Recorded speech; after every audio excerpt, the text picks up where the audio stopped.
लेकिन कृष्णकांत जी, अभी तो आप कह रहे थे कि लोकतंत्र का चौथा स्तंभ है, इसको सारे लोग देखते हैं, तो आज मौका है, ये मुद्दा जो है चुनाव के बाद भी होना चाहिए। चुनाव आने से पहले यदि ये डिबेट इस पे ज्यादा से ज्यादा हो और ज्यादा से ज्यादा मीडिया इसको यदि ध्यान दे तो इलेक्शन कमीशन कम से कम जागे। ठीक है, बात सुने फिर अपनी प्रतिक्रिया। ठीक है रवि जी बोलिए। रवि जी आप पर्सनल मत होइए। नहीं कृष्णकांत जी आपके पास जब आएंगे आप बोलिएगा, इनको बोलने दीजिए, पूरी बात करने दीजिए, यहाँ कोई बहस नहीं कर रहा। ठीक है, चलिए रवि जी आपके पास हम लौटेंगे तो आपकी पूरी बात हम सुनेंगे और अपने दर्शकों को भी सुनवाएंगे। लेकिन फिलहाल वक्त है इस वक्त 2 मिनट में चुनाव की बड़ी खबरों को देखने का। प्रस्तुतकर्ता Indira IVF, India's largest fertility and IVF chain.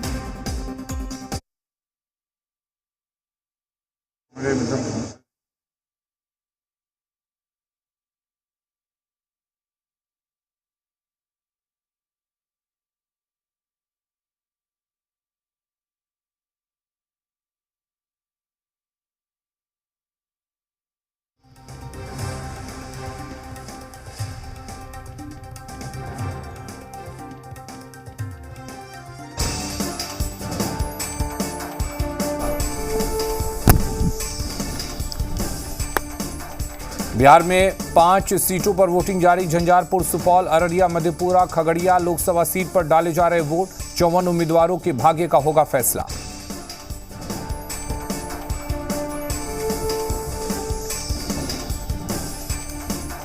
Bihar की 5 सीटों पर वोटिंग जारी। झंझारपुर, सुपौल, अररिया, मधेपुरा, खगड़िया लोकसभा सीट पर डाले जा रहे वोट।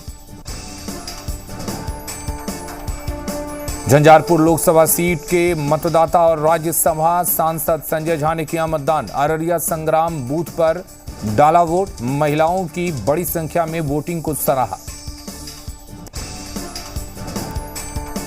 खगड़िया में मॉक पोल के बाद 1865 बूथों पर कड़ी सुरक्षा के बीच मतदान शुरू। करीब 18,40,000 से ज्यादा मतदाता करेंगे अपने मताधिकार का इस्तेमाल।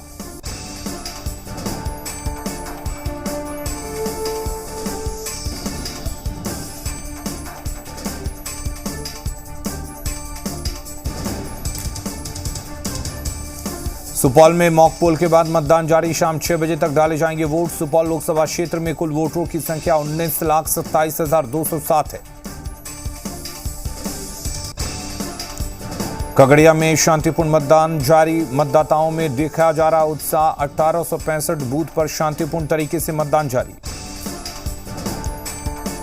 मधुबनी के झंझारपुर सीट पर मतदाताओं में उत्साह। बूथ संख्या 184 पर मतदाताओं की लंबी कतार। पहली बार वोट डालने वाले युवाओं में उत्साह। मतदाता बोले, मजबूत लोकतंत्र के लिए वोटिंग जरूरी। नेता प्रतिपक्ष तेजस्वी यादव आज लखीसराय, समस्तीपुर और वैशाली में करेंगे जनसभा। लोगों से महागठबंधन प्रत्याशी के पक्ष में वोट देने की करेंगे अपील। वीआईपी प्रमुख मुकेश सहनी भी रहेंगे मौजूद। बिहार के साथ झारखंड में भी प्रचार की कमान संभालेंगे तेजस्वी यादव। पलामू लोकसभा सीट से पार्टी उम्मीदवार ममता भूइयां के पक्ष में करेंगे प्रचार। मुकेश सहनी के साथ 8, 9 और 10 मई को रैली को करेंगे संबोधित। राहुल गांधी का आज झारखंड में चुनावी दौरा। चाईबासा और लोहरदगा में भरेंगे हुंकार। महागठबंधन उम्मीदवार के पक्ष में मांगेंगे वोट। प्रस्तुतकर्ता Indira IVF, India's largest fertility and IVF chain.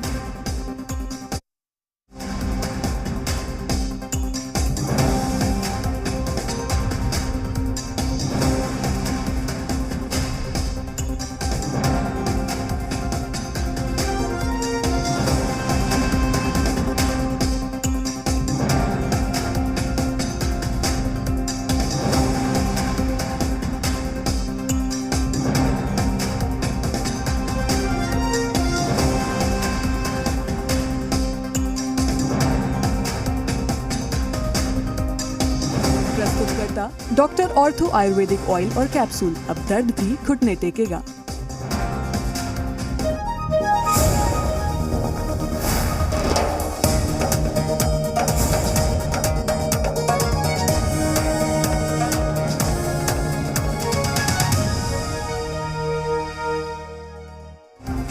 प्रस्तुतकर्ता elegance steel, India's number 1 QST bar, देश का भरोसा। लोकसभा चुनाव के तीसरे चरण की वोटिंग जारी। 11 राज्यों की कुल 93 सीटों पर डाले जा रहे वोट। बड़ी संख्या में सुरक्षा बल तैनात।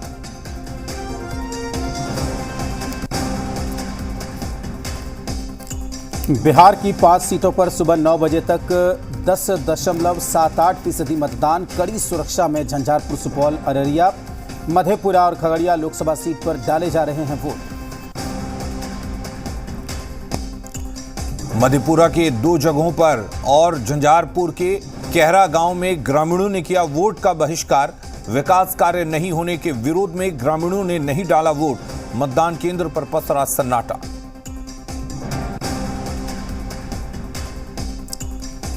बिहार के साथ झारखंड में भी प्रचार की कमान संभालेंगे तेजस्वी यादव। पलामू लोकसभा सीट से पार्टी उम्मीदवार ममता भुइया के पक्ष में करेंगे प्रचार। मुकेश सहनी के साथ 8, 9 और 10 मई को रैली करेंगे।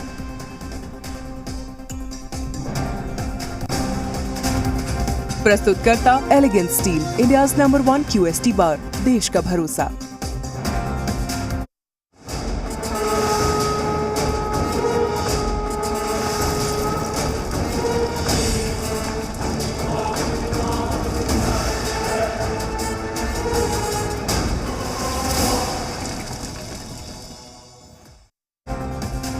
Co-presenting Parul University, Vadodara, Gujarat.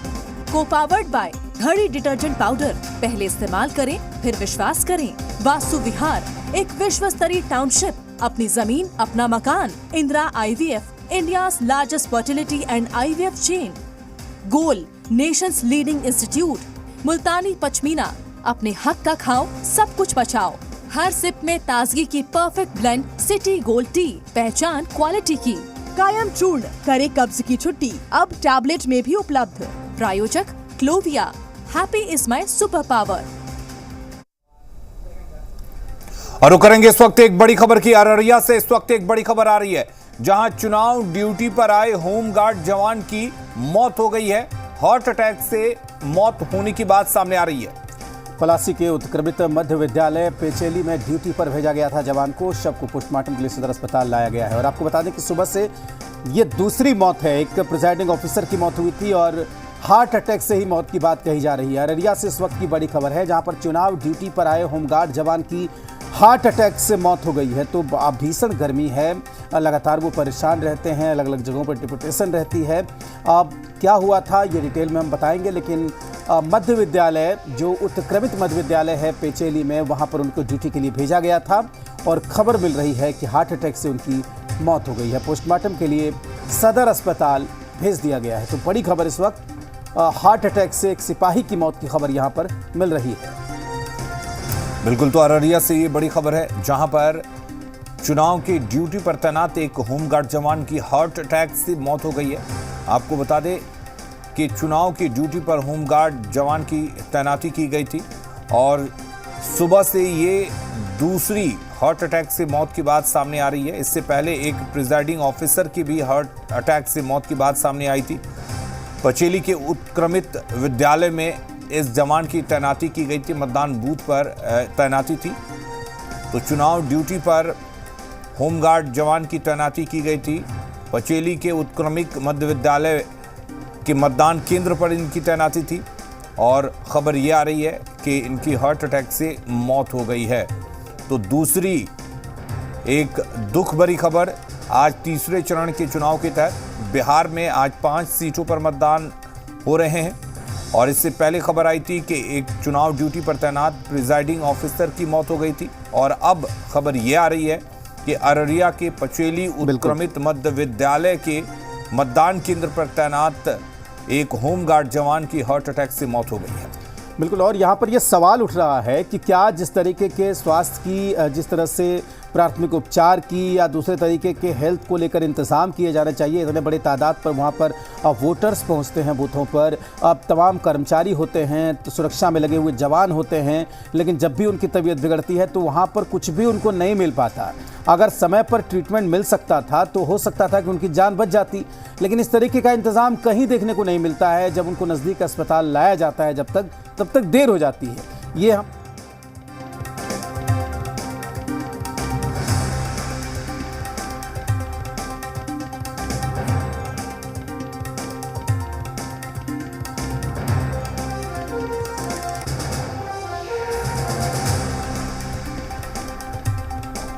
और रवि हमारे साथ जुड़े हुए हैं। रवि, आखिर क्या वजह बताई जा रही है, क्या कुछ जानकारी है इस खबर को लेकर? जी मैं बता दूं कि सीतामढ़ी जिले से होमगार्ड के जवान को यहाँ चुनाव ड्यूटी में भेजा गया था और पलासी के पेचेली उत्क्रमित मध्य विद्यालय में इनकी ड्यूटी लगाई गई थी। बताया जा रहा है कि स्नान करने के दौरान इन्हें सीने में दर्द हुई और इसके बाद उसकी मौत हो गई।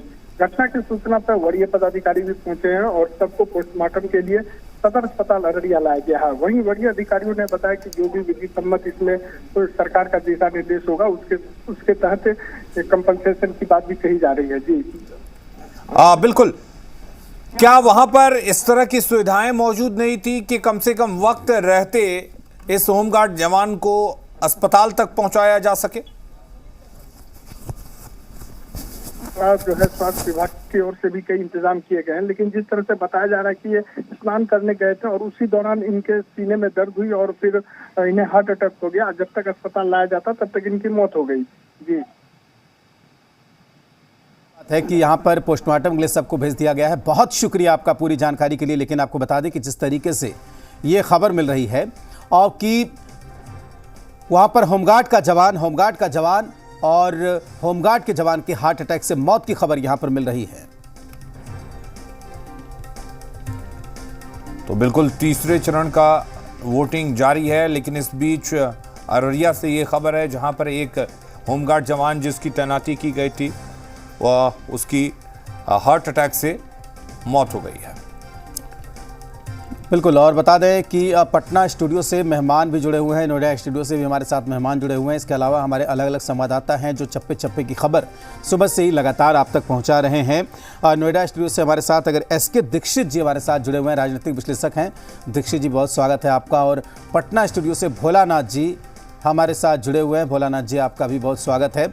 अब बात करेंगे हम विस्तार से, विजय जी भी हमारे साथ जुड़े हुए हैं, उनसे भी बात करेंगे। लेकिन पहले एसके दीक्षित जी हमारे साथ जुड़े हुए हैं, उनसे ही सब शुरू करते हैं कि दीक्षित जी, जो बिहार की ये 5 सीटें और देश भर का ये जो तीसरा चरण है 93 सीटों पर वोट डाले जा रहे हैं, तो आप लगातार हम देख रहे हैं कि जैसे जैसे अब शुरू में तो लग रहा था कि जिस तरीके से उत्साह होना चाहिए वोटरों में, आम नागरिकों में, उस तरीके का नहीं दिख रहा है। लेकिन जैसे जैसे चुनाव आगे बढ़ा तो थोड़ा सा मुकाबला भी होता दिख रहा है और ये भी कि लोग उत्साहित भी हो रहे हैं, वोटिंग परसेंटेज भी बढ़ रहा है। और बिहार की इन सीटों का कितना महत्व है? जैसा आपने कहा कि रुझान कम हो रहा है, उस रुझान के पीछे मेरा अपना विचार है, मैं एसके दीक्षित एडवोकेट, कि जो मूलभूत आवश्यकताएं हैं, जो पब्लिक को ज़रूरत है जिस भी रूप में, चाहे वो रोजगार है और बहुत सारी समस्याएं हैं, वो वहाँ तक पहुँच नहीं पाई उन लोगों तक।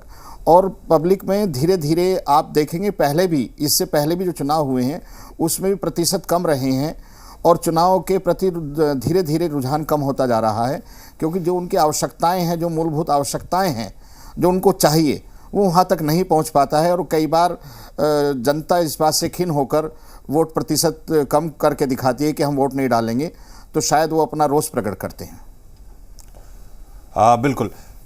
लेकिन आपको नहीं लगता कि एक तरह से मोटिवेशन की भी ज़रूरत है मतदाताओं में, और वो जिम्मेदारी चुनाव आयोग की बनती है, उनको मोटिवेट किया जाए कि ये हम नहीं कह सकते कि अगर आपके इलाके का विकास नहीं हुआ तो वोट ना डालना इसका सॉल्यूशन है?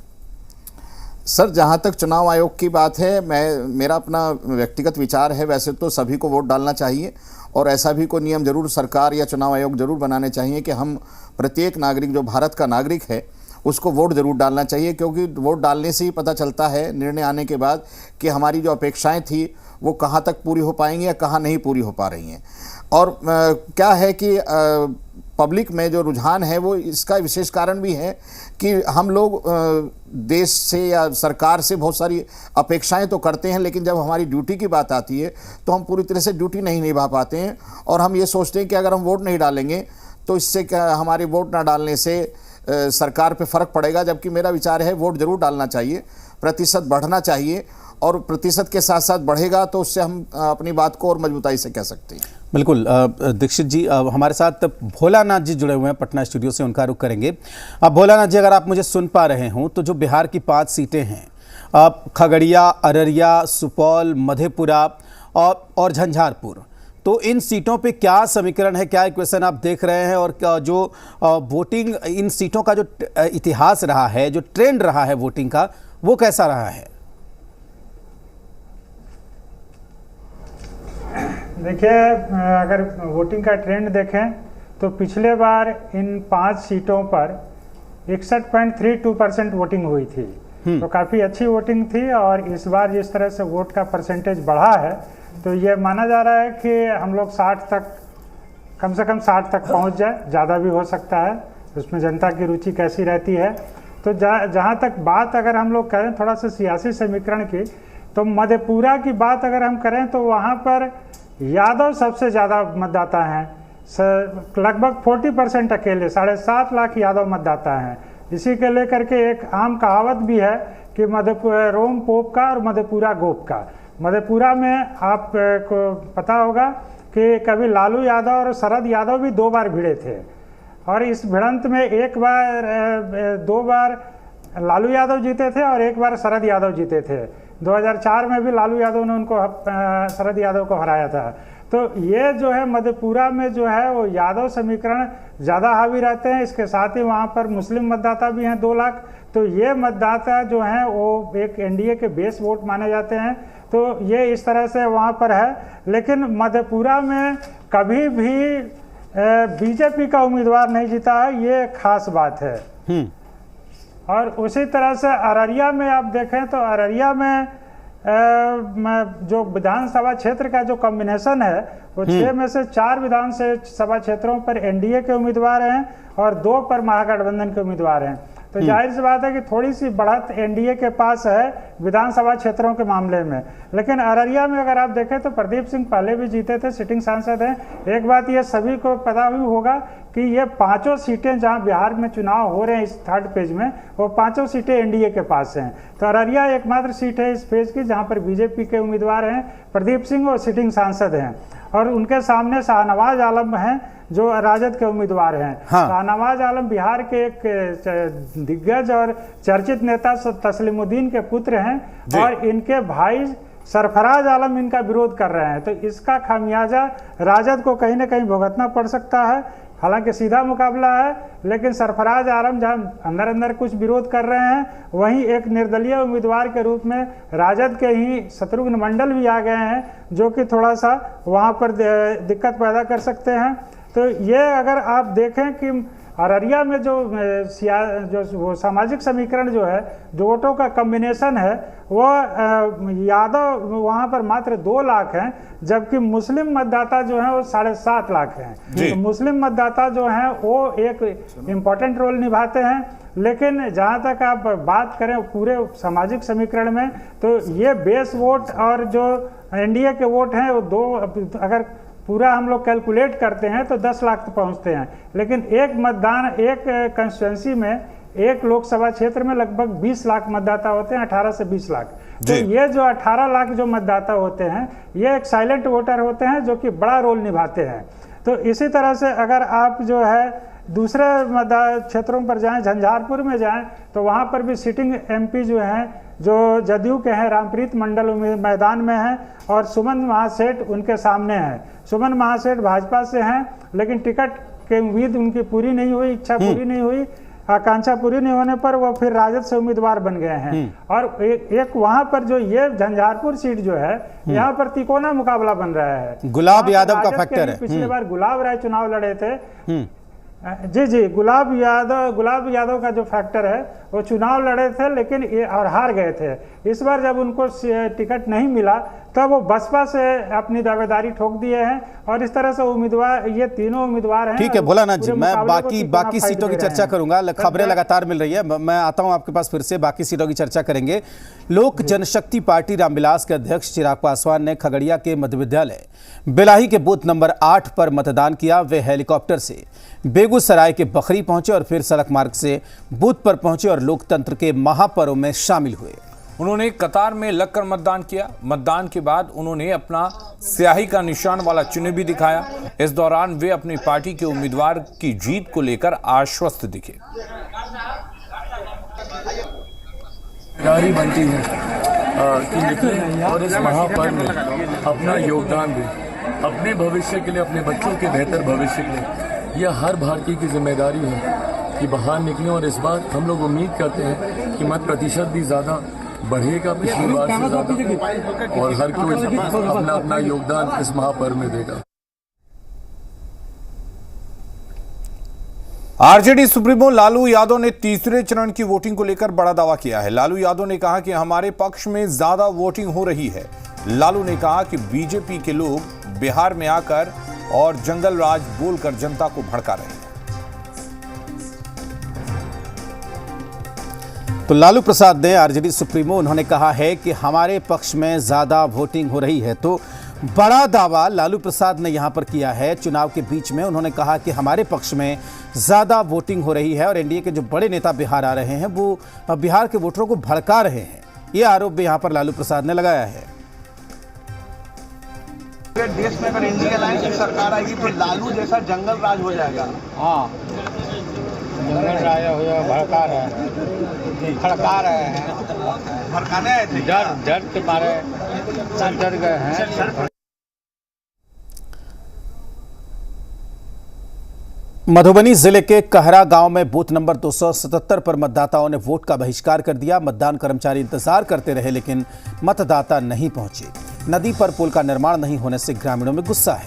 ग्रामीणों का कहना है कि नदी पर पुल ना बनने से बरसात के दिनों में परेशानियों का सामना करना पड़ता है, लेकिन नेता और अधिकारी हमारी नहीं सुनते हैं।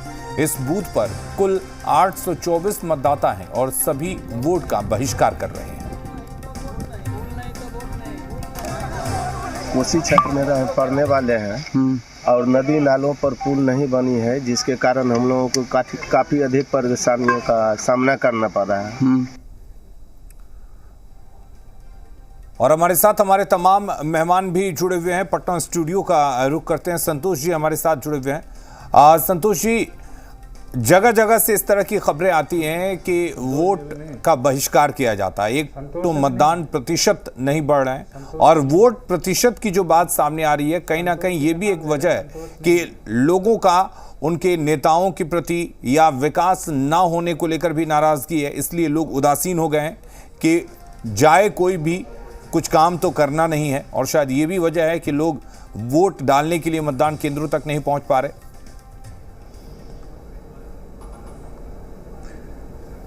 आलिम जी, अभी संतोष जी नहीं है। चलिए विजय जी आप ही बता दीजिए। देखिए, हम लोग थोड़ा पॉलिटिकल हो जाते हैं। झंझारपुर के बारे में मैं एक थोड़ा बता दूं। झंझारपुर में सुमन कुमार महासेठ इधर के उम्मीदवार हैं और उनके सामने जो मुकाबला है वो मुकाबला थोड़ा मुश्किल वाला कुछ लोगों ने इसलिए निकाल दिया कि वहाँ पर इनका आरएसएस कनेक्शन जोड़ने का प्रयास हुआ है कि आरएसएस कनेक्शन हुआ है। लेकिन गुलाब यादव वहाँ एक रिवेल कैंडिडेट के रूप में बीएसपी से लिए हुए हैं। संभवतः आरजेडी ने उनको टिकट इसलिए नहीं दिया कि पिछले चुनाव में रामप्रीत मंडल जी को जहाँ 6 लाख प्लस वोट आया था, वहाँ गुलाब यादव जी को 2,79,000 ही वोट आया था। तो दोनों के वोट में बहुत बड़ा गैप था। तो इधर के लोगों को लगा होगा कि हाँ, सुमन कुमार महासेठ अगर अपना भी कुछ वोट ले लेते हैं और हमारा वोट कंबाइन करता है तो रामप्रीत मंडल जी से इनका मुकाबला हो सकेगा।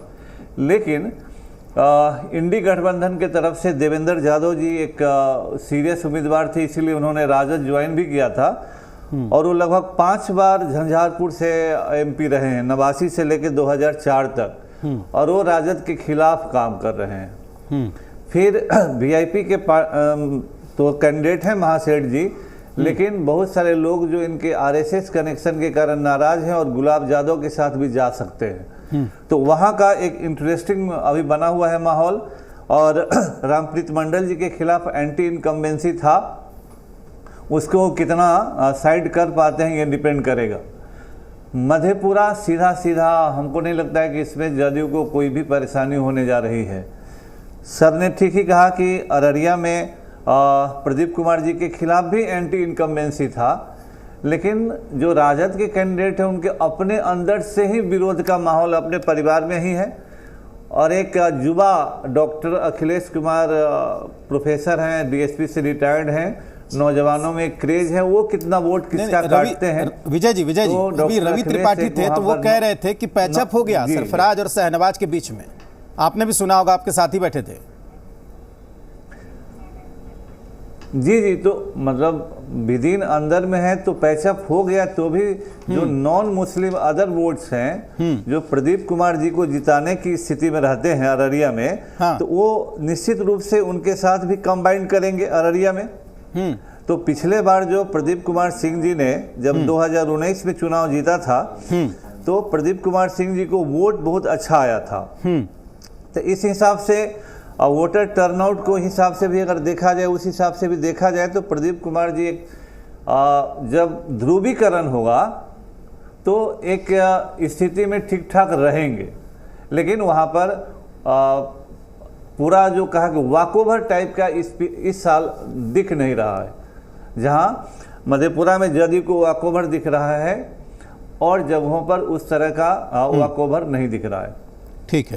ठीक है, मैं दोबारा विजय जी आऊँगा आपके पास। प्रोफेसर ललन प्रसाद हैं हमारे साथ जुड़े हुए हैं नोएडा स्टूडियो से। सर बहुत स्वागत है आपका, और मेरा सवाल उनसे ही है कि जैसे जब हम बात करते हैं कि भाई चुनाव का मुद्दा क्या है, किन मुद्दों पर चुनाव फोकस है, तो हम देखते हैं कि अनाप शनाप बात हो रही है, इनहेरिटेंस टैक्स की बात हो रही है, मंगलसूत्र की बात हो रही है, तो दुनिया भर की बात हो रही है, लोकतंत्र संविधान खतरे में है। लेकिन क्या अब 70-75 साल के बाद भी बिहार और यूपी जैसे राज्य विकास की रेस में जो पीछे छूटे, ये कब बनेगा चुनाव में मुद्दा, और नहीं बन रहा है तो इसकी वजह क्या है? ललन जी देखिए, इसमें जो सबसे बड़ी बात यह है कि जो विकसित राज्य है इस देश के, वहाँ जाति और संप्रदाय उतना बड़ा मुद्दा अब नहीं रहा।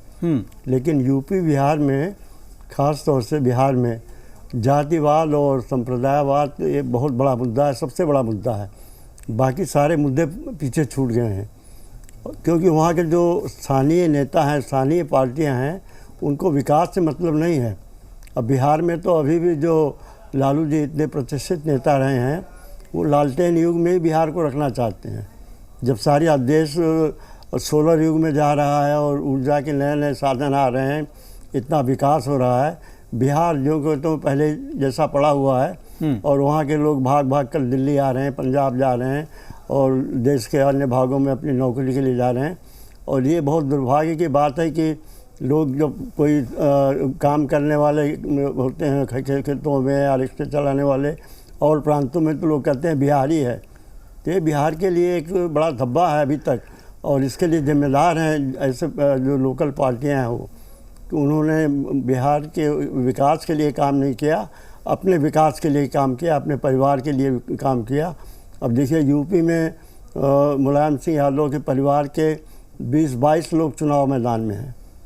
ऐसे बिहार में तेजस्वी यादव, उनके भाई, उनके सारे रिश्तेदार सब। लेकिन सर उस तरह से तो देखिए तो फिर बीजेपी के भी कई नेताओं के पुत्र पुत्रियां मैदान में, अशोक चौधरी की पुत्री मैदान में है, उसके अलावा सीपी ठाकुर के पुत्र मैदान में है, तो वो तो हर जगह है ना सर। नहीं, वो तो बहुत थोड़े पैमाने पे, एक आध दो एग्जाम्पल इस तरह के हैं।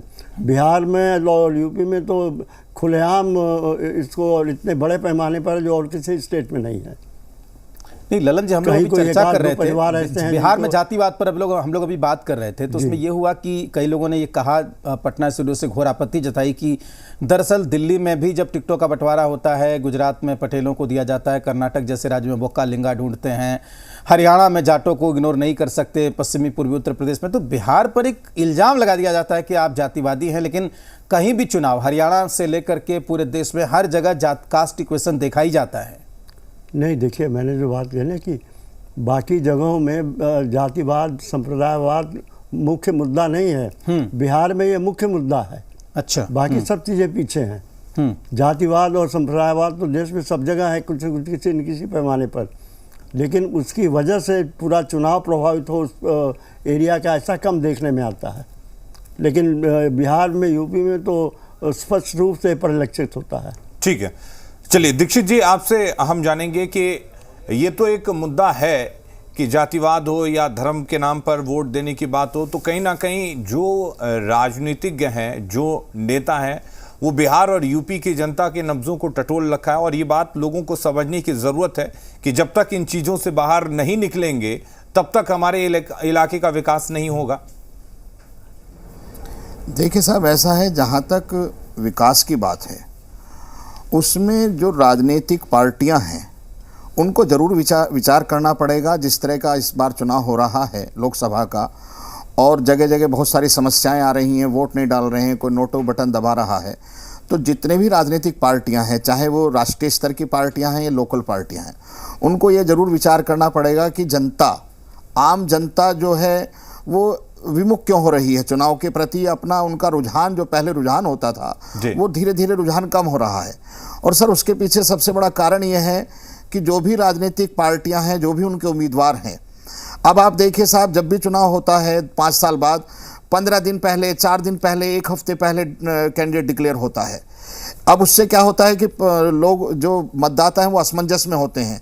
वो ये सोचते हैं कि हमारा जो नेता हो, हमारा जो सांसद हो, वो हमारे बीच का होना चाहिए, हमारा अपना आदमी होना चाहिए, हमारे काम करे, हमारी बात को समझे, हमारी भावनाओं को समझे।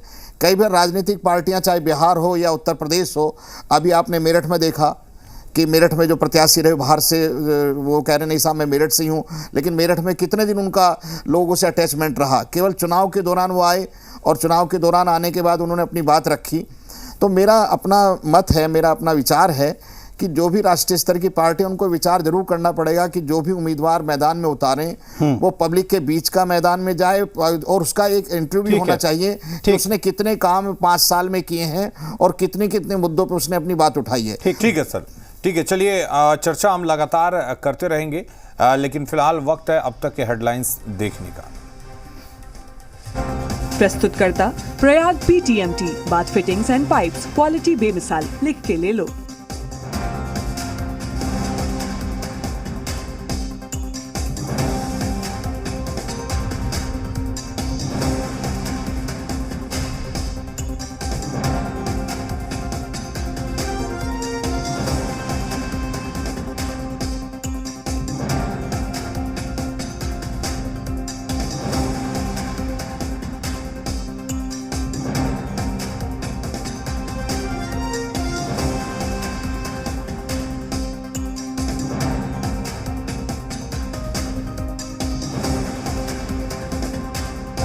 प्रस्तुतकर्ता Prayag PTMT, bath fittings and pipes, quality बेमिसाल, लिख के ले लो।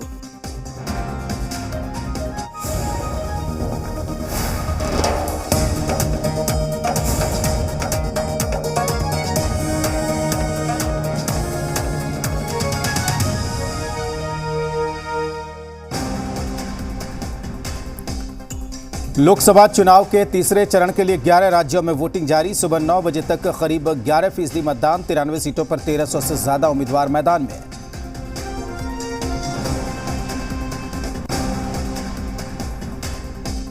बिहार की 5 सीटों पर सुबह 9 बजे तक 10.78% मतदान, कड़ी सुरक्षा में झंझारपुर, सुपौल, अररिया, मधेपुरा और खगड़िया लोकसभा सीट पर डाले जा रहे हैं वोट।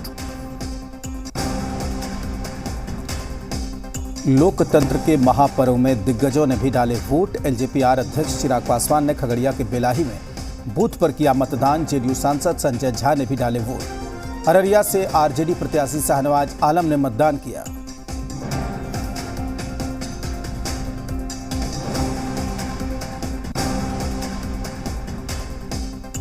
तीसरे चरण को लेकर आरजेडी सुप्रीमो लालू यादव का बड़ा दावा, कहा हमारे पक्ष में ज्यादा वोटिंग हो रही है। बीजेपी के लोग बिहार में आकर जंगल राज बोलकर जनता को भड़का रहे हैं।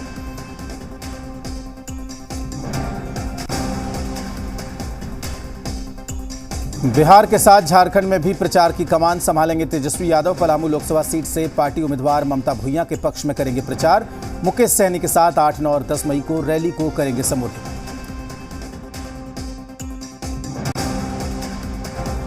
प्रस्तुतकर्ता टफकॉन XT, अब इंडिया बनेगा एक्स्ट्रा टफ। प्रायोजक पतंजलि घी, माँ के हाथ से बने बिलौने के घी जैसा गाय का घी ही सर्वश्रेष्ठ है।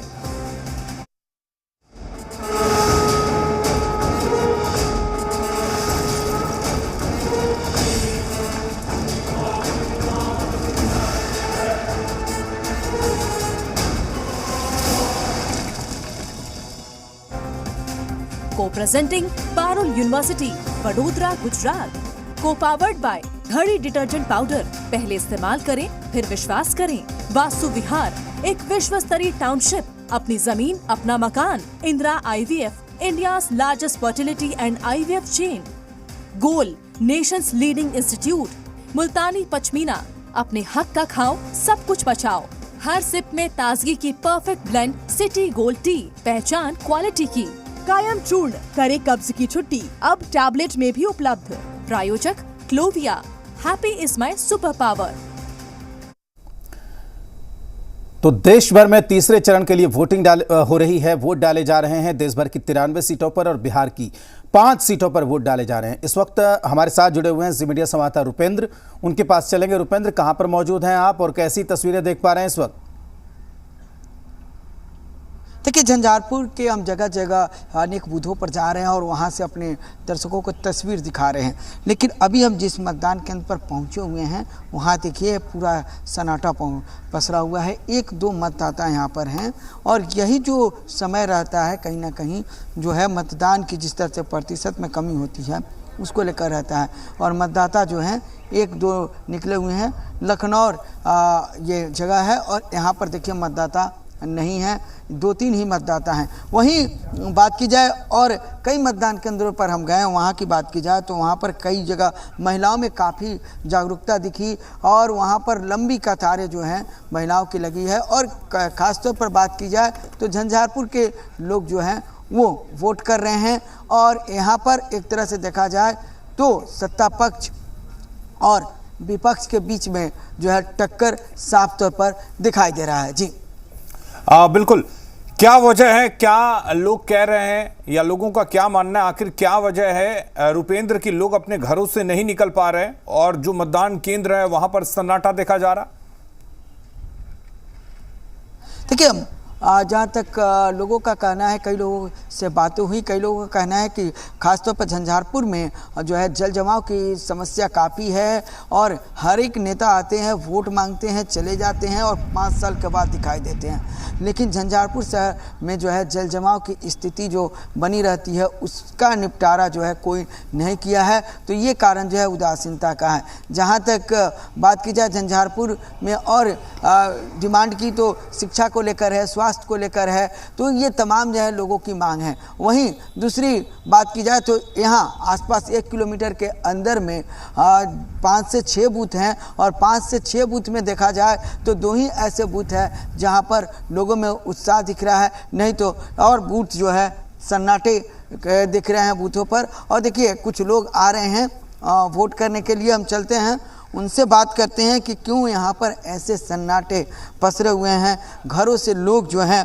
वो क्यों नहीं निकल रहे हैं, तो ये हम जानेंगे। और सर एक चीज़ पूछना चाहेंगे कि यहाँ पर बूथ पर बिल्कुल सन्नाटा दिख रहा है, लोगों में उत्साह नहीं है क्या? यहाँ काफ़ी उत्साह है, लोग बारी बारी से आ रहे हैं समय, लेकिन 3-4 घंटे से यहाँ सन्नाटा दिख रहा है, अब काफ़ी कम लोग आ रहे हैं। नहीं, सब आ जाएंगे, बारी बारी से सब आ जाएंगे, बारी बारी से आएंगे। हाँ, सब आएंगे।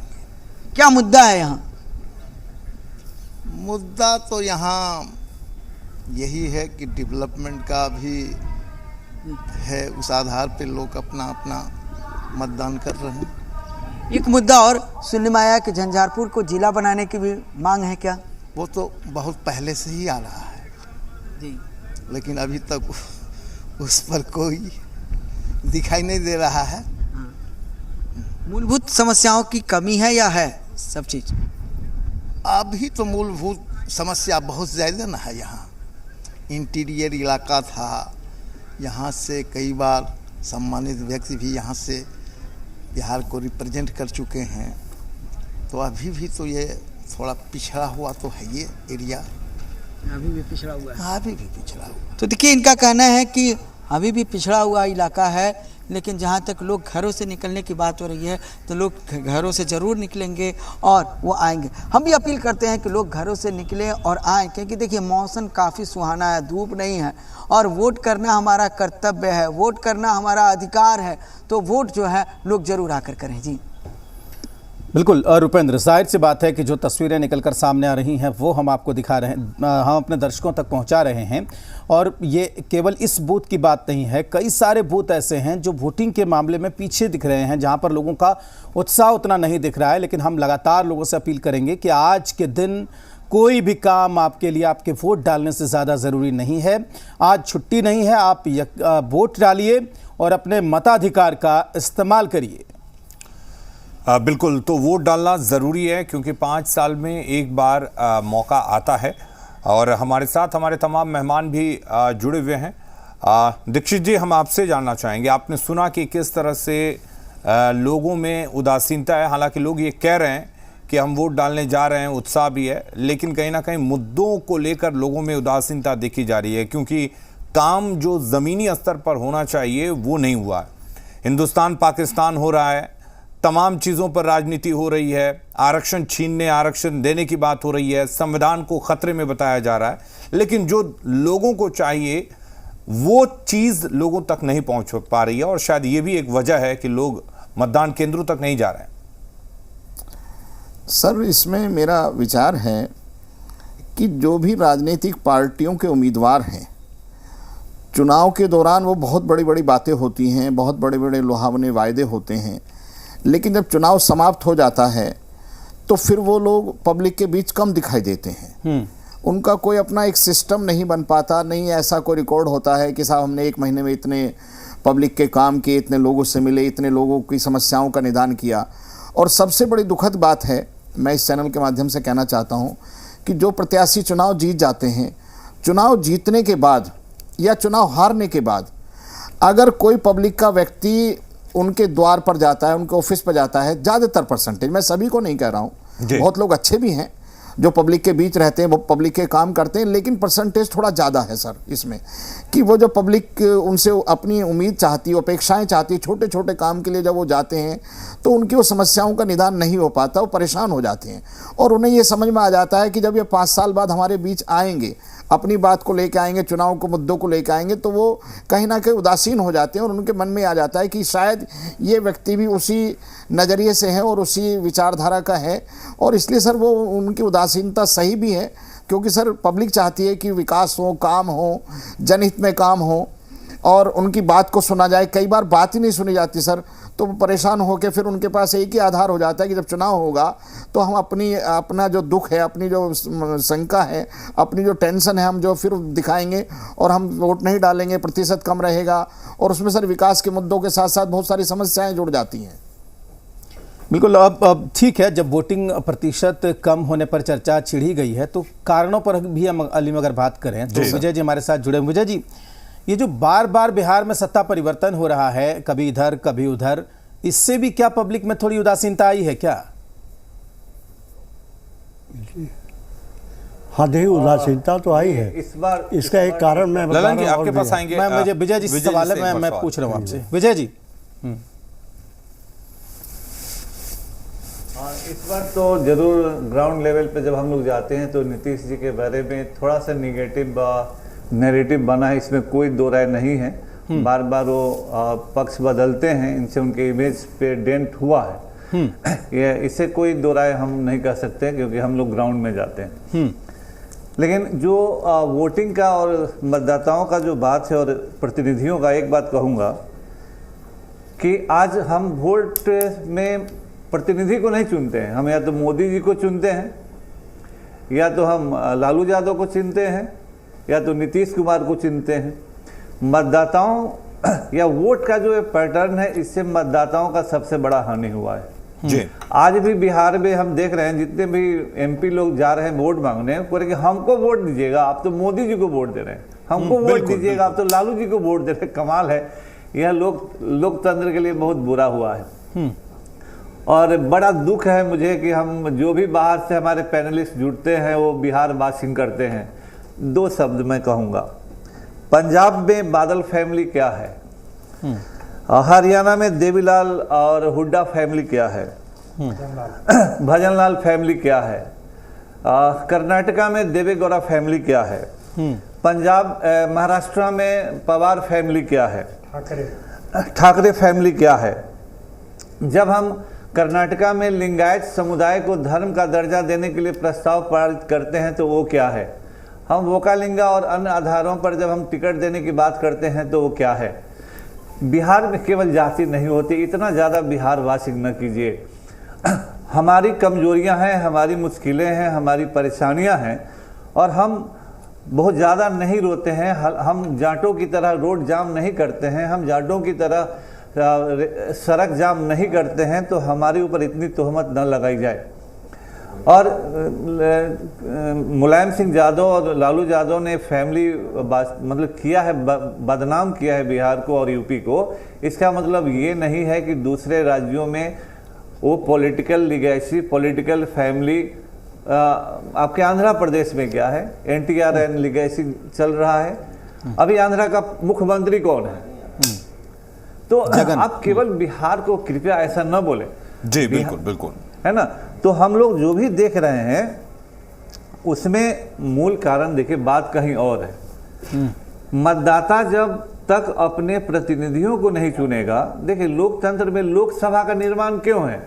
शुरू में आपने ही कहा शायद अलीम जी कि अपने क्षेत्र की समस्याओं को ले जाकर वह देश की पंचायत में करेगा, तब सरकार उन समस्याओं की तरफ ध्यान देगी। चलिए विजय जी आपके पास लौटेंगे। बिहार में 11 बजे तक के लिए वोटिंग प्रतिशत क्या कुछ अपडेट है उसको हम बता देते हैं।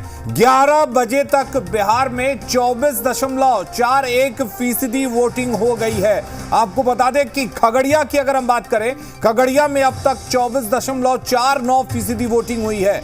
तो कुल मिलाकर सुपौल की बात करें तो वहां 25.98% वोटिंग हुई है। अररिया की बात करें तो यहां पर 25.97 यानी कि करीब 26% वोटिंग हुई है। मधेपुरा में अब तक 23.31% मतदान हुआ है। तो यानी कि जो आंकड़े हैं वो यहां पर अब जाके संतोषप्रद कहे जा सकते हैं। ये पहले 4 घंटे का आंकड़ा है। बिहार में 11 बजे तक वोटिंग अपडेट 11 बजे तक जो सामने आया है, 24.41% मतदाताओं ने अपने मताधिकार का इस्तेमाल कर लिया। बिल्कुल बिल्कुल। और राजेश, देखा जाए अगर हम शुरू के 2 घंटों के मतदान प्रतिशत की जो बात कर रहे थे कि करीब 11% था, वो अब 2 गुना से थोड़ा ज्यादा हुआ है, 24.41% हुआ है। यानी कि 2 घंटे में, जो 9 बजे से 11 बजे का वक्त है, उन 2 घंटों में मतदान प्रतिशत बढ़ा है। 5 सीटों की अगर हम बात करें बिहार में, लगातार हम इस पर चर्चा कर रहे हैं, लगातार जी बिहार झारखंड लोगों से अपील भी कर रहा है और हम ये जानने की कोशिश कर रहे हैं कि आखिर क्या वजह है कि लोग अपने घरों से बाहर नहीं निकल रहे हैं। क्या वजह है कि बिहार में मतदान प्रतिशत तीसरे चरण में भी एक जो संतोषजनक होना चाहिए वो नहीं हो रहा है। लेकिन फिलहाल जो अभी आंकड़े हम दिखा रहे हैं उसके हिसाब से मतदान प्रतिशत बढ़ता हुआ। रजनीश हमारे साथ जुड़े हुए हैं। रजनीश, क्या कुछ अपडेट है? देखिए, 4 घंटे में जो मतदान हुए हैं 5 लोकसभा क्षेत्र में, उसमें 24.41% के मतदान जो है वो ओवरऑल हुए हैं 5 में। और अगर झंझारपुर की बात करें तो इसमें 22.39%, सुपौल में 25.98%, अररिया में 25.97%, मधेपुरा 23.31% और खगड़िया में 24.49% मतदान जो है वो हुए हैं। तो ये 11 बजे तक का जो टर्नआउट है वो वोटर्स का बूथ पे, उसका ये परसेंटेज है। और अगर देखा जाए तो पहले 2 घंटे में जो करीब 11% के आसपास का जो टर्नआउट था, उससे 2 गुना से ज़्यादा अगले 2 घंटे में है। यानी कि जो 9 बजे से 11 बजे तक का जो वोट फीसदी है उसमें इजाफा हुआ है। प्रथम 2 घंटे के जो वोट गिरे हैं उस हिसाब से। और यहाँ पे देखेंगे तो देखिए, सुपौल में 25.98 और उससे कुछ एक ज़्यादा 25.97 अररिया में और सुपौल में 98 है। तो इस तरीके से सुपौल और अररिया में सबसे ज़्यादा जो वोट पड़े हैं वो यहाँ पे दिखा रहे हैं। लेकिन कमोबेश इसे संतोषजनक कहा जा सकता है दूसरे जगहों पे भी। तो 24.41% जो वोट है वो यहाँ पे कास्ट हुए हैं। और ज़्यादा से ज़्यादा मतदाता अपने घर से निकले और मताधिकार का प्रयोग करें, इसको लेकर लगातार लोगों को जागरूक किया जा रहा है, मतदाताओं से अपील की जा रही है और उम्मीद जताई जा रही है कि इस बार का जो वोट फीसदी है वो पिछले 2 बार के जो मतदान हुए हैं 2 चरण के, पहले और दूसरे चरण के, उससे जरूर इजाफा होगा। और यहाँ पे देखिए नज़र जो है वो रखी जा रही है और तमाम जो लोग हैं वो पल पल की खबर ले रहे हैं बूथ पर, और चाहे वो मधेपुरा हो या फिर सुपौल हो, अररिया हो, झंझारपुर हो या फिर खगड़िया हो, तो इन जगहों पर पल पल की खबर ली जा रही है। वेबकास्ट के जरिए बूथ पर नज़र रखी जा रही है। इसके अलावा टीवी चैनल्स जो हैं जी बिहार झारखंड को भी लोग यहाँ पे वॉच कर रहे हैं, और जो कुछ सूचना मिल रही है उसके आधार पे त्वरित तौर पे कार्रवाई की जा रही है। हमारे यहाँ पदाधिकारी है निर्वाचन आयोग के यहाँ पे आनंद शर्मा जी, उनसे हम जान लेते हैं अभी तक का जो वोट फीसदी है उसको कैसे देख रहे हैं। नहीं, पॉजिटिव है। 24.41% हमारा 11 बजे तक हो गया है, जो कि 2019 के कंपैरिजन में 5% लगभग ज़्यादा है, और यही मोमेंटम बना रहे। हम लोग सभी जितने भी हमारे इलेक्टर्स हैं सबसे विनम्र अनुरोध करते हैं कि अपना लोकतंत्र में जो आपका सबसे बड़ी रिस्पॉन्सिबिलिटी है उसको अवश्य पूरा करें और ज़्यादा से ज़्यादा तादाद में निकल के आके वोट करें। एक जो मधेपुरा में 2 बूथ जो है वहाँ पे बहिष्कार की बातें आ रही हैं, 187 और 73 बूथ जो है, इसको लेके भी कुछ संज्ञान? जिला पदाधिकारी महोदय से बात हुई है, सीनियर पदाधिकारी वहाँ पे मूव कर रहे हैं, बातचीत होगी, और जहाँ तक है जो भी अगर रेजोल्यूशन आज के लेवल पे होने लायक होगा उसको करने का प्रयास किया जाएगा। लेकिन इसके अलावा मैं उन दोनों बूथ के जितने भी मतदाता हैं उनसे पुनः विनम्र अनुरोध करूँगा कि ये आपका सबसे बड़ा अधिकार है जो आज आपके पास है मतदान करने का। किसी भी कारण की वजह से आप उससे वंचित मत रहिए। जो भी इश्यूज़ है उसको हम लोग क्लोजली वॉच करेंगे, रिजॉल्व करने का प्रयास करेंगे, और विभाग के स्तर पर रिजॉल्व होने वाला होगा उसको भी करवाएंगे आगे, लेकिन आप मतदान अवश्य करें। तीनों चरण में पल पल नज़र रख रहे हैं। पहले दूसरे चरण के जो 11 बजे तक के जो टर्नआउट थे और आज जो है, इसको कैसे कंपेयर करें? नहीं, कंपैरेटिवली इट्स बेटर, और उम्मीद यही करेंगे कि जो है जो फाइनल रिज़ल्ट हमारा आज वीटीआर का हो वो भी जो है 2019 के कंपैरिजन में ज़्यादा हो। और लगातार स्वीप की एक्टिविटीज़ भी किया गया है, टीम एफर्ट रहा है, उसको हम लोग पॉजिटिवली जो रिज़ल्ट फाइनल आएगा वो इसका सीधा मापदंड होगा। तो अपर मुख्य निर्वाचन पदाधिकारी आनंद शर्मा और बता रहे हैं कि किस तरीके से ये एक संतोषजनक है, और पिछले जो 2 चरण में मतदान 11 बजे तक को जो टर्नआउट थे उससे ये बेहतर है, और आगे और भी बेहतर की उम्मीद की जा रही है। और साथ ही साथ एक बार हम कैमरे की नज़र से दिखा दें कि किस तरीके से यहाँ पे मुख्य निर्वाचन पदाधिकारी के कार्यालय में एक जो कंट्रोल रूम बनाया गया है, यहाँ पे पल पल की नज़र जो है वो रखी जा रही है। ईवीएम कोषांक बनाए गए हैं। इसके अलावा कहीं से भी किसी तरह की सूचना और शिकायत होती है उसको लेकर किस तरीके से संज्ञान में लिया गया है या उस पर क्या कुछ कार्रवाई हुई है, इसकी भी यहाँ पे नज़र और मॉनिटरिंग जो है वो की जा रही है। वेबकास्ट चल रहे हैं और बूथों पर नज़र रखी जा रही है। 5000 से ज़्यादा कैमरे जो हैं वो लगे हुए हैं, और साथ ही साथ जो हर एक लोकसभा क्षेत्र है उनमें अलग यहाँ पे बनाकर कोषांक जो है, और उन लोकसभा क्षेत्रों को लेकर ख़ास तौर पे नज़र जो है वो रखते हुए वहाँ से आंकड़ा डाटा और जो कुछ अद्यतन सूचना आ रही है, जिला मुख्यालय से सीधा संपर्क में है तमाम पदाधिकारी, और इस तरीके से हर एक 2 घंटे के जो चुनाव में जो मतदान हुए हैं उसकी प्रतिशत जो है वोटकास्ट का उसको कैलकुलेट किया जा रहा है, और चाक चौबंद सुरक्षा व्यवस्था के बीच मतदान जो है वो चल रहा है। बात करें अगर सुरक्षा की, नेपाल से जो सटे हुए 3 लोकसभा क्षेत्र हैं जिसमें मधुबनी की बात, जो जिले हैं मधुबनी और इसके अलावा सुपौल और अररिया का जो जोगबनी बॉर्डर है, एक और जोगबनी यानी कि बिहार के साइड में और दूसरी ओर विराटनगर जो नेपाल के साइड में, इस पूरे इलाके को जो है वो सील किया हुआ है। 48 घंटे तक के लिए इस आवागमन समेत तमाम गतिविधियों को रोका हुआ है, जबकि आर्थिक जोन है ये जो जोगबनी बॉर्डर है अररिया का, चूँकि अररिया में चुनाव चल रहा है, सुरक्षा के चाक चौबंद व्यवस्था के बीच चुनाव और कई स्तर पर। और साथ ही साथ अगर बात करें खगड़िया जैसे जो दियारा का इलाका है या फिर दूसरे क्षेत्र में, यहाँ पे घुड़सवारी के जरिए इन दियारा के इलाकों में नज़र रखे जा रहे हैं। नेपाल बॉर्डर पर खास चौकसी है, और इसके अलावा 48 घंटों के लिए बॉर्डर जो है उसे सील किया गया है। चुनाव आयोग की ओर से और निर्वाचन जो पदाधिकारी हैं तमाम वो यहाँ पे मॉनिटर कर रहे हैं। और पटना में लोकसभा चुनाव जो 5 सीटों पर चल रहा है तीसरे चरण का, उस पर हर एक गतिविधियों पर नज़र जो है वो रखी जा रही है और मतदाता घरों से बाहर निकलें और ज़्यादा से ज़्यादा मतदान हो, लोकतंत्र के इस महापर्व में उनकी भागीदारी हो, ये सुनिश्चित करने को लेकर भी जागरूकता जो अभियान है वो भी चलाया जा रहा है। बिल्कुल रजनीश, तो जाहिर सी बात है कि लगातार हम पल पल की अपडेट अपने दर्शकों तक पहुंचा रहे हैं। और अलीम, जिस तरीके से रुपेंद्र झंझारपुर के एक बूथ पर मौजूद थे और वहां जिस तरीके से हमने देखा कि बिल्कुल भीड़ नहीं थी, तो आंकड़ों में भी वो दिख रहा है, क्योंकि झंझारपुर में अगर हम देखें, झंझारपुर में 22.39% यानी कि कम से कम 2% वोटिंग वहां पर कम हुई है। और एक अच्छी बात जो हम लोग बार बार बोल रहे हैं कि उत्साह नहीं है, तो अधिकारी ने जो बताया कि 2019 के मुकाबले 11 बजे तक की जो वोटिंग है उसमें 5% का इजाफा है। तो आप ये भी नहीं कह सकते कि लोग वोट नहीं डाल रहे हैं। बिल्कुल, अब हो सकता है कि तीसरे चरण में आकर जो मतदान प्रतिशत है राजेश वो बढ़े भी। हम अगर देखें, 2 ऐसे सीट हैं, सुपौल और अररिया, ये दोनों ऐसे सीट हैं जहां पर करीब करीब 26% मतदान हुआ है। और अगर इस हिसाब से मतदान प्रतिशत बढ़ता रहा तो मुझे लगता है उम्मीद की जानी चाहिए कि 60-65% के आसपास ये मतदान प्रतिशत होना चाहिए राजेश। और जो बिहार का इतिहास रहा है उसमें आप 60 से ऊपर अगर जाते हैं, जब पलायन इतना है, माइग्रेशन इतना है, उस हिसाब से आप 60 से ऊपर जाते हैं तो इससे अच्छा वोटिंग का तरीका है, आप कह सकते हैं कि बढ़िया वोटिंग इसको मानते हैं। बिल्कुल, जिस तरीके से पहले चरण में मतदान प्रतिशत महज 48-49% के आसपास रह गया था, 50% के करीब रह गया था, उस हिसाब से देखें तो अभी जो मतदान प्रतिशत है वो बेहतर है।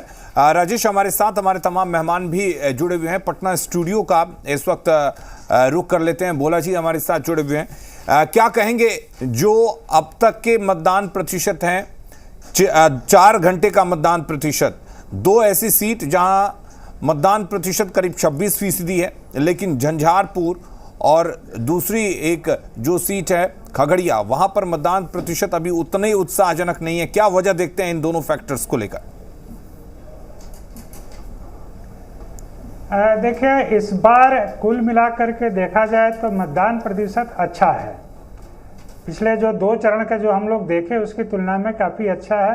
अब 2 कंस्टिट्यूंसी की बात जहाँ तक आप बता रहे हैं, झंझारपुर का और उस दूसरे का, तो वो हो सकता है कि समय के साथ थोड़ा सा उसमें वृद्धि हो, बढ़ोतरी हो। और मैं ये कहना चाहूँगा कि जो मतदान प्रतिशत आज जो बढ़ा है उसके पीछे सबसे अधिक मौसम की अनुकूलता है। मौसम आज बढ़िया, बाकी चीज़ें हम लोग काफ़ी प्रयास कर रहे थे, आपके चैनल की तरफ से भी लगातार ये कहा जा रहा था, मतदाताओं से अपील की जा रही थी, चुनाव आयोग की अपील हो रही थी, सरकार की तरफ से हो रही थी कि अपने मताधिकार का प्रयोग अवश्य करें।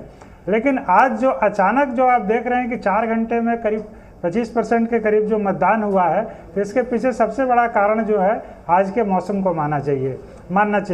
ये बात आ भी रही है अलग अलग सेक्टर से कि क्यों न मतदान जो लोकसभा चुनाव है उसकी अवधि जो है वो 2 महीने घटा दी जाए, फरवरी और मार्च में की जाए। ये चुनाव आयोग की जिम्मेदारी है, वो कैसे संभव होगा, दलों से बात करके कैसे कर सकते हैं। तो मुझे लगता है कि अगर फरवरी और मार्च में चुनाव हो तो वोट परसेंटेज काफ़ी बढ़ेगा। इसके अलावा जो कुछ फैक्टर जो चरणों में चुनाव नहीं हुए ठीक से, तो एक तो मौसम का रहा, और दूसरा जो है वो है कि उम्मीदवारों के प्रति मतदाताओं का लगाव। उनको लगता है कि एक तरह से उनको जो है उनके उनके मन माफिक का उनके लिए काम करने वाला उम्मीदवार नहीं दिया जा रहा है। तो जैसे जो भी बड़े दल हैं वो कम से कम ये इतना ज़रूर करें कि जो लोग काम कर रहे हैं उनके लिए उनका एक इंटरव्यू ले कि एक उनका देखे, एक परफॉर्मेंस देखे कि जो जीते हुए उम्मीदवार हैं अगर वो ठीक काम नहीं करें तो बदल दिया जाए। देखिए, भाजपा में 17 उम्मीदवार हुए, लेकिन 2 को अगर छोड़ दें तब 15 को हूबहू रख दिया गया। तो एक तरह से वहाँ पर एंटी इनकम्बेंसी भी काम करता है और लोगों को लगता है कि हमारे बीच का आदमी आना चाहिए जो कि नहीं आता है।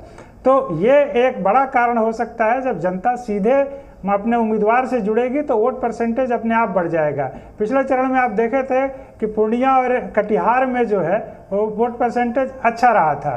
तो उसका कारण ये था कि जो मतदाता जो है वहाँ पर उत्साहित हुए और वोट परसेंटेज बढ़ा। तो उसी तरह से ये एक हम सबकी जिम्मेदारी है कि किस तरह से वोट बढ़े, इसके लिए काम करना चाहिए। दूसरा कि जैसे सरकारी कर्मी जो होते हैं उनके लिए क्या कोई ऐसा उपाय किया जा सकता है? सरकार कुछ ऐसा कर सकती है कि उनको एक मैंडेटरी कर दिया जाए कि आप सरकार के कर्मी हैं, आपको वोट देना आपकी ज़रूरी है एकदम, और आपको हर हाल में जाके वोट देना है। नहीं तो उनके खिलाफ कोई एक्शन की भी बात की जाए कि उनके एक शोकॉज किया जाए कि भाई आपने क्यों नहीं किया। कारण अगर सही नहीं हो, अगर संतोषजनक नहीं हो, तो उनके खिलाफ एक्शन भी लिया जाना चाहिए। तो ये कुछ चीज़ें हैं